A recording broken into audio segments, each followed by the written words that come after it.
আজ মহান বিজয় দিবস। বাঙালি জাতির হাজার বছরের শৌর্যবীর্য ও বীরত্বের এক অবিস্মরণীয় গৌরবময় দিন।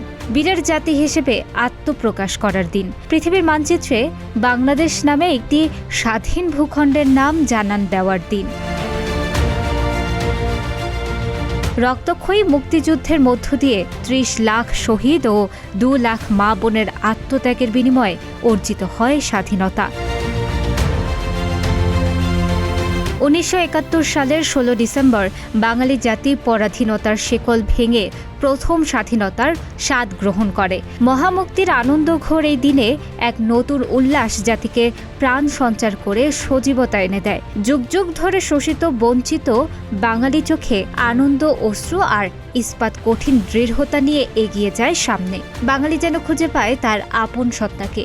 বাঙালি জাতি এদিন অর্জন করে তার ভাগ্য নিয়ন্ত্রণের অধিকার। ৩০ লাখ শহীদের রক্ত আর ২ লাখ মা বোনের সম্ভ্রমের বিনিময়ে স্বাধীনতা ধরা দেয় বাঙালির জীবনে।